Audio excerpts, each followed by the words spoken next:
Let's mic day special. नमस्कार, let's mic में आपका स्वागत है। डे स्पेशल के साथ मैं राखी जैन। हर साल 14 जुलाई को पूरी दुनिया में विश्व चिंपांजी दिवस मनाया जाता है। ये दिन केवल एक जीव विशेष के लिए नहीं है, बल्कि उस रिश्ते के लिए है जो हमें इंसानों और चिंपांजी के बीच प्रकृति ने रचा है। वैज्ञानिक कहते हैं कि हम और चिंपांजी एक ही पूर्वज से विकसित हुए हैं और हमारे डीएनए का 98% हिस्सा एक जैसा है। यही वजह है कि चिंपांजी हमें इतने परिचित लगते हैं, जैसे कोई दूर का रिश्तेदार जंगलों में रहता है। इस दिन की शुरुआत साल 2018 में हुई थी, लेकिन इसकी प्रेरणा इससे भी कई दशक पहले जन्मी थी। 14 जुलाई 1960 को दुनिया के सबसे प्रसिद्ध प्राइमेट वैज्ञानिक डॉक्टर जैन गुडाल ने तंजानिया के गुम्बेल जंगलों में चिंपांजियों पर अपना पहला शोध कार्य शुरू किया था। उन्होंने बताया ये जीव भी इंसानों की तरह औजारों का इस्तेमाल करते हैं, अपनी भावनाएं व्यक्त करते हैं और सामाजिक समूहों में रहते हैं। उनके इस शोध में वन्य जीव विज्ञान की दुनिया में क्रांति ला दी।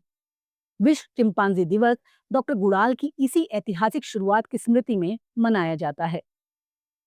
चिंपांजी केवल बंदर नहीं है, वो मानव जाति के सबसे करीबी जैविक रिश्तेदार हैं। अफ्रीका के वर्षा वनों में पाए जाने वाले जीव बेहद समझदार, संवेदनशील और सामाजिक होते हैं। वो लकड़ियों से कीड़े निकालने के लिए औजार बनाते हैं, एक दूसरे के बाल संवारते हैं, नाराज होते हैं, मनाते हैं और कभी-कभी लड़ते भी हैं।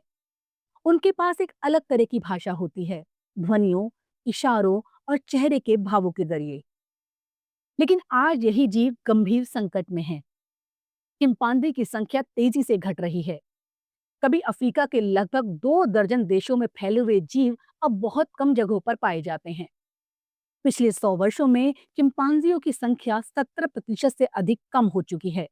इसकी वजह है जंगलों की कटाई, शिकार, अवैध व्यापार और बीमारियों का फैलाव। अफ्रीका के कुछ हिस्सों में आज भी चिंपांजियों को खाने और पारंपरिक चिकित्सा के लिए मारा जाता है। दूसरी तरफ अंतर्राष्ट्रीय पेट ट्रेड यानी पालतू जानवर के रूप में चिंपांजियों की मांग ने उनकी हालत और भी खराब कर दी है। छोटे चिंपांजी को पकड़ने के लिए शिकारी अक्सर मां को मार देते हैं।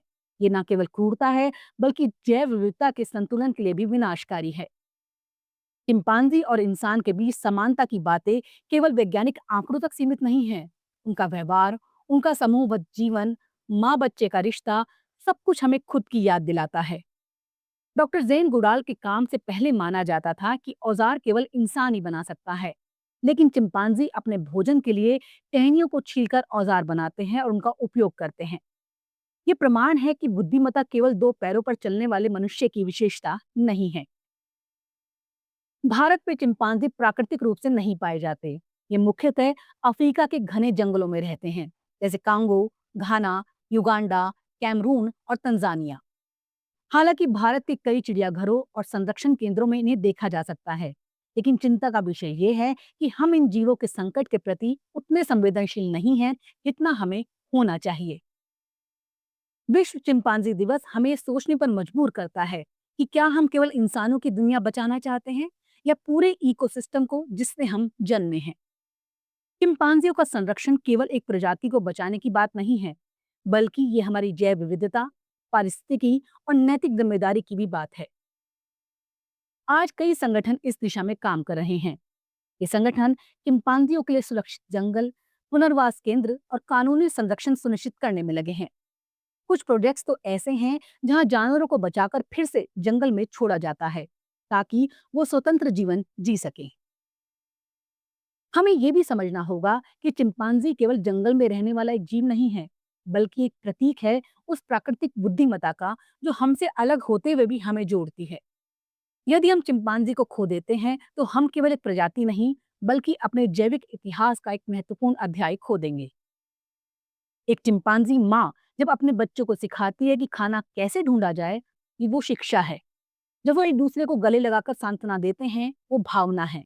और जब वो अपने समूह के सदस्यों का शोक मनाते हैं, वो संस्कृति है। इन सब बातों को जानने और समझने के लिए हमें संवेदनशीलता चाहिए, सिर्फ वैज्ञानिक दृष्टि नहीं।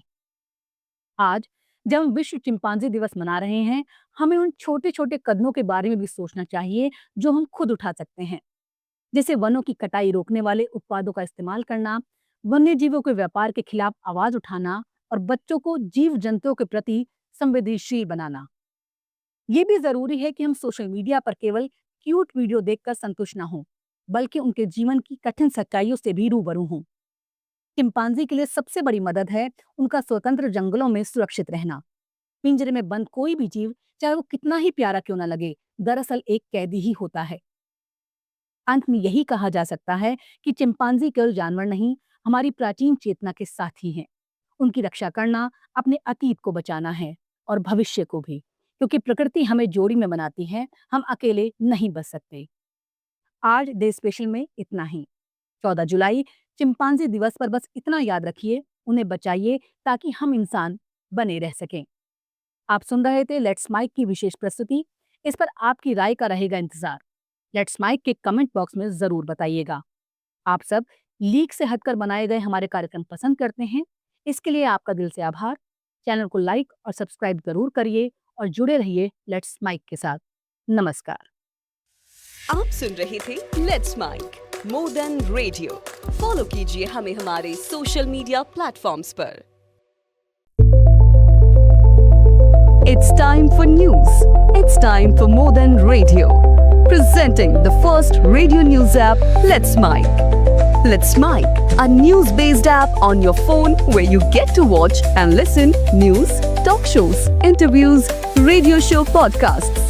On Let's Mic, you get all relevant information of TV, print, radio, podcast, and digital. Let's Mic talks about every segment of life.